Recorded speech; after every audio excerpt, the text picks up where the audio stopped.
Bueno, yo estuve pensando que, yo digo las olvidadas, ¿no? Pero Beatriz Guido es cada vez menos olvidada, ¿no? Hay que sacarla del grupo de las olvidadas. Las otras dos sí, las otras dos escritoras siguen siendo olvidadas. Aparecieron tantas cosas en los últimos meses a partir del aniversario, ¿no? De los 100 años del nacimiento de Beatriz Guido. Y ahora apareció el libro de José Miguel Onaindia. Bienvenido, José. ¿Qué tal, Cristina? ¿Cómo estás? Espía privilegiada, ¿eh? Un libro muy completo, muy bueno, no solamente de la vida de Beatriz Guido, sino de la obra y también de la obra cinematográfica, que es un tema que no se ha tratado tanto.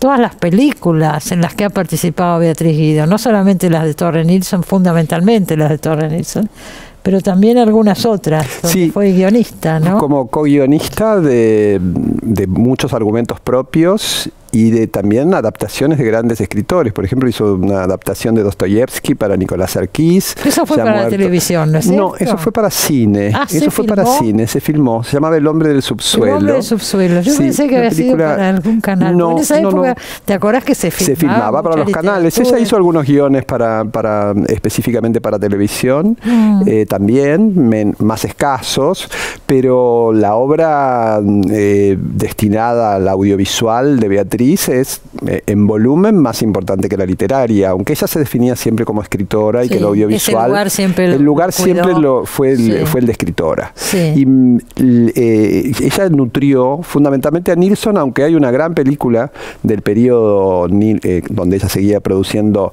muy cercanamente con Nilsson, que es Paula Cautiva, la adaptación del cuento La representación. Que la filmó Ayala. Y filmó Fernando Ayala, que fue una de las grandes películas de los primeros 60, ¿no? Una película que ganó los premios del momento. Bueno, ahora se dio en los ciclos que se organizaron, ¿no? Sí. De homenaje se dio Paula Cautiva. Se dio Paula Cautiva, que es un cuento muy interesante que aparece en varios volúmenes. Viste que Beatriz en los cuentos van reapareciendo en distintos libros, a veces retocados, a veces con alguna modificación. Y es muy interesante ver todo ese periodo que va del 57 al 66, que esos 9 años donde producen prácticamente una película por año con Nilsson en esa comunión. Y algunas grandes películas. La Casa del Ángel. O La Caída que vos viste. La Caída que yo no la había visto nunca, y en un ciclo que organizó José Miguel Onaindia ahora hace poquito, pasaron La Caída y me fui corriendo a verla. Una película excepcional. Son fantásticas. Una película excepcional. Es la mejor época. Sí, esa época es la mejor. Y también las novelas, esas primeras novelas para mí son las mejores novelas de Beatriz. El gran periodo de producción de Beatriz para mí es desde La Casa del Ángel al volumen de cuentos La mano en la trampa. Exacto. Después ya empieza un poco a retirarse, Fin de fiesta, vamos Fin de a decirlo, fiesta, La Caída. Esas 4, ¿no? Sí. Y La mano en la trampa. Y La mano en la trampa, que es un volumen, una novela, algunos y claro, cuentos. pero también la filmó Nilsson. También la filmó Nilsson. La trampa. Claro, y con eso ganaron el premio de Fipressi en Cannes, cuando Viridiana fue el único año. Eso lo retrata muy bien Javier Torre, la novela vamos a recordar, se llama La Gloria. Sí. Pasó medio desapercibida, lo tuvimos acá en el programa Javier Torre. Una novela excepcional. Pero la novela es excelente. Excelente novela. Y es ese año donde Buñuel gana el premio principal, gran premio del jurado, y Leopoldo Torre Nilsson el premio de la crítica. Y los dos con Paco Raval de protagonista.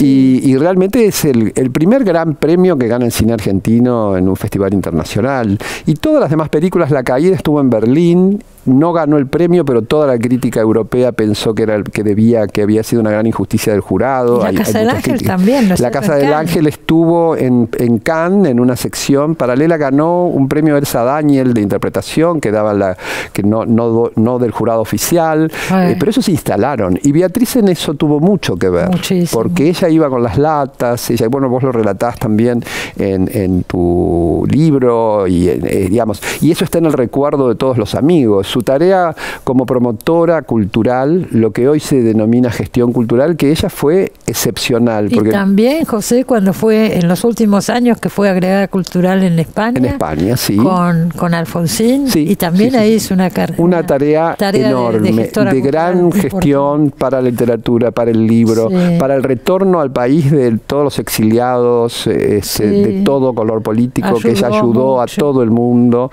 y todos los recuerdos. Yo creo que es un gran ejemplo ejemplo para la gestión cultural contemporánea, porque ella nunca, siempre apostó a lo imposible, apostó a lo que era, o sea, estar en Cannes cuando nadie estaba en Cannes, claro. Lanzar los libros en el exterior cuando nadie se ponía eso, para ella no había límites, y eso es lo que desde... se lo planteaba así. Se lo planteaba claro. así, como una tarea imposible y con una gran generosidad. Todo el mundo recuerda que iba a los aeropuertos. Yo ahora, con motivo de la aparición del libro, recibo a veces mensajes en mis redes sociales privados que me dicen, yo recuerdo la única vez que la vi fue en el aeropuerto, que nos vino a saludar cuando íbamos en comitiva para otro festival, cuando ella estaba de agregada cultural. Sí. Y bueno, y todos los recuerdos de los amigos. Pero yo también creo que es por eso que hoy se la recuerda y no es tan olvidada, porque era muy querida. Muy querida, pero a mí me parece que hay que recordarla también por su literatura, que la literatura sigue teniendo un gran valor. Novelas, son extraordinarias. Extraordinarias, y siguen siendo. Fin de Fiesta es una novela histórica como pocas. Todas, yo creo que se sostienen hoy totalmente. Se leen hoy, no ha pasado de moda el estilo, se leen, son fluidas. Yo obviamente que leí nuevamente lo que no había leído, y leí algunas cosas que no las había leído en su momento, y realmente es una literatura absolutamente lúdica, interesante, llena de humor, llena de personajes, personajes extraordinarios, ¿no? Que son realmente arquetipos. Se está empezando a reeditar, se reeditaron algunos y esperemos que sigan. Algunos se anunciaron y todavía no salieron. Hay mucho problema en este momento con el papel. Con el papel, sí. Fin de Fiesta, por ejemplo, la va a editar Eudeva, pero está con esto. Claro, está atrasado. También hay un volumen de cuentos que anunció el Fondo de Cultura Económica. Creo que el único que apareció fue el incendio, ¿no? El incendio de las vísperas lo sacó Sudamericana. Sí, que fue el gran, la novela más leída de Beatriz. Ellos están sacando también a Marta Lynch y a Silvina Bullrich. Pero están empezando a reeditarse los libros de Beatriz Guido. Exactamente. Y todo eso también es por el esfuerzo que hizo José Miguel, Oscar Barney-Fin, un montón de gente se movió y se han logrado cosas. Vos organizaste ese ciclo en el Bafisi de cine. En el Bafisi, la muestra y el ciclo en el Bafisi. Digamos, a mí siempre me impactó cómo estas grandes personalidades que, bueno, uno las conoció en su adolescencia. Yo no tuve trato personal con ella, más que los circunstanciales, tengo algún libro dedicado, etcétera, pero como alguien más del público. Te acercabas a que te firmara que te acercabas o me encontraba en algún bar. Ella escribía ya después de la muerte de Nilsson. A veces nos hemos cruzado en algunos bares. O sea, que no lo escribí desde la amistad ni desde la proximidad, sino lo escribí como, lo digo en el prólogo, como un testigo de su gran repercusión pública. Todo lo que hacía Beatriz era noticia. Todo lo que decía, se discutía la ley de divorcio, opinaba Beatriz.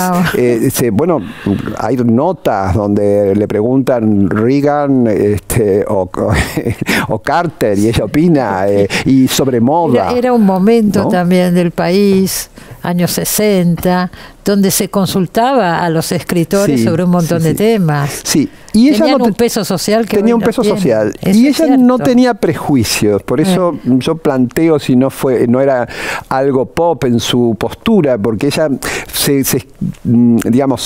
se fue a las reglas del mercado y de la sociedad de masas mucho antes que toda la academia, que toda la gente que venía del mundo académico. Sí, obviamente. Y después nos interesó también destacar en el libro, que lo escribí con Diego Sabanés, que es un director de cine. Ahora vas a contar quién es Diego Sabanés. Sí, cómo no. Nos interesó rescatar esa Beatriz anterior a la gran popularidad, la que escribía los escritos sobre los existencialistas, la que traducía a Gabriel Marcel, muy joven, en una época y muy infrecuente para una mujer de esa generación. Bueno, ella fue criada en un ambiente que se estimuló muchísimo todo lo que fuera cultural.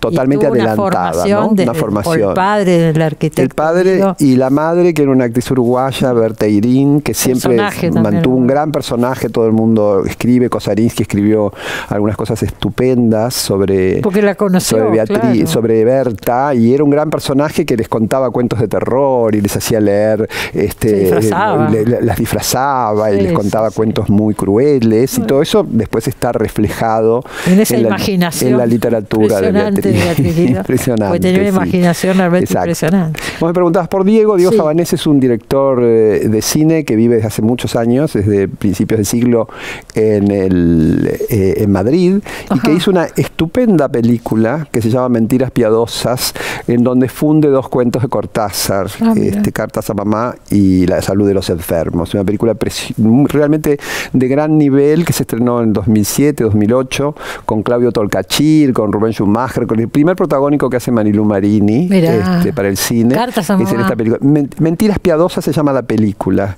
Y es una mixtura, una narración donde funde fundamentalmente la salud de los enfermos y Cartas a Mamá. Los dos cuentos. Los dos cuentos. Y es un investigador con el cual, bueno, está todo el capítulo donde está la comparación entre la escritura narrativa, la escritura literaria y la escritura del guión cinematográfico de La Caída, más, bueno, todas las recuperaciones de textos, sobre todo todos los textos de sus declaraciones sobre cine, ¿no? Claro, todo lo que ella opinó. Es muy completo todo lo que está acá, hay cosas que yo no había visto antes. Hicimos un trabajo así muy de biblioteca, muy con la generosidad, exhaustivo. Quiero decir, de Diana Martínez Vivot, la sobrina de Beatriz, que la quisieron tanto, la quieren y que tanto. nos brindaron además una cantidad de cosas, más, por supuesto, Oscar, Bernay Fin, Manuel Antín, Graciela Borges, están todos en el libro. Josefina Delgado escribió un capítulo sobre el impacto de Beatriz en las nuevas escrituras. Hay mucho material. Sí. Y la muestra que se hizo paralelamente, yo leí por alguna parte que pensaban llevarla a España. Mira, y estamos Uruguay, viendo. Sí.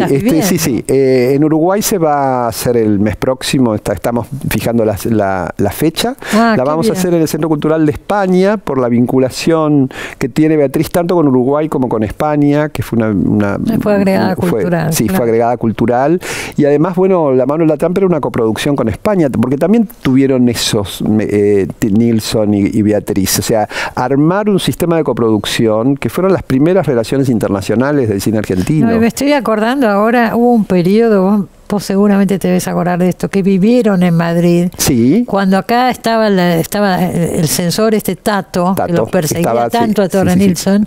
Ellos se instalaron un tiempo. Como autoexiliados, cuando estuvo Piedra Libre, que fue la última película que fue prohibida por la censura en el año 75. Se instalaron en Madrid y vivieron allá. Y en realidad regresaron porque la justicia levantó y además ya Nilsson estaba enfermo. Estaba muy enfermo, murió al poco tiempo, en el año 78. Entonces la idea, porque yo no sé si se la conoce tanto a Beatriz Guido en España o en Uruguay, es llevar también esta muestra. No, es llevar la muestra, revitalizar todas estas, digamos, esta absoluta actualidad y contemporaneidad, y también rescatar esos grandes personajes, como vos indicaste, públicos que venían del mundo intelectual, ¿no? Y que eran verdaderamente referentes para toda la sociedad. Sí. Me parece que es un rol que hoy pocos intelectuales ocupan, al menos en nuestros países, ¿no?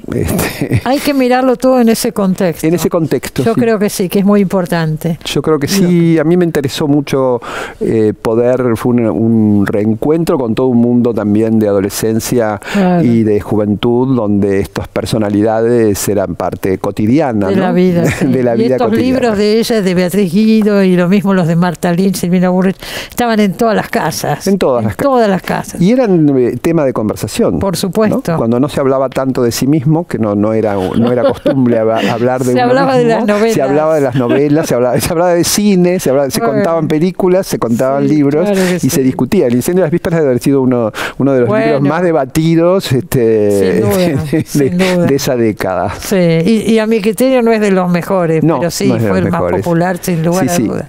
No es de los mejores. Tiene algunos hallazgos muy interesantes. Sin duda. Era una excelente escritora. Sí, eso es lo que pasa. Sí. Y también una reconstrucción de una Argentina, ¿no? Creo que para reconstruir la historia, la literatura también sirve. Y aunque sea para discrepar con el punto de vista, no importa, pero es muy útil. Estaba hablando de nosotros, es una visión del país. Es una visión del país. Y es una visión que fue compartida por muchos contemporáneos. Pero sin duda. Bueno, el libro se llama Espía Privilegiada. Gracias por haber venido. No, José. gracias a vos, Cristina, encantado. Se terminó el programa, nos despedimos. Bueno, nos vemos como siempre el sábado que viene. Buena semana para todos. Chao.